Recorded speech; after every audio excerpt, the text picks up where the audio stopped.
నాకు actually 10th క్లాస్లో ఉన్నప్పుడు స్త్రీ మూవీ చాలా నచ్చింది. సో స్త్రీ 2 మూవీ చూడాలనిపించింది. అలాగే వీకెండ్ కూడా కలిసి వచ్చింది. వెంటనే మూవీకి వెళ్ళిపోయాం చోటా భీమ్తో పాటు. ఇంకా మూవీ విషయానికి వచ్చేస్తే ఫస్ట్ హాఫ్ యావరేజ్గా ఉంది. ఎక్కువ జంప్ స్కేర్స్ పెడదామని ట్రై చేశారు, కానీ నాకు వర్కౌట్ అవ్వలేదు అనిపించింది. అలాగే సెకండ్ హాఫ్లో స్టోరీకి వెళ్ళాడు. స్టోరీ లైన్ అయితే ఫస్ట్ పార్ట్కి బాగా లింక్ చేశాడు. క్లైమాక్స్లో విజువల్స్ బాగున్నాయి. స్పాయిలర్ అలర్ట్, కొన్ని గెస్ట్ అపియరెన్సెస్ ఉన్నాయి మూవీలో. అవి తమన్నా, వరుణ్ ధావన్, అక్షయ్ కుమార్.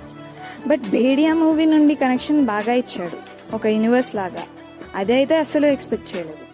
ఓవరాల్గా మూవీ అయితే యావరేజ్, కానీ స్త్రీ 2 కంటే స్త్రీ 1 నాకు బెటర్ అనిపించింది. అయ్యో, మాటలో పడి మర్చిపోయాను. మీరు ఇంకా ఛానల్ని సబ్స్క్రైబ్ చేసుకోలేదా?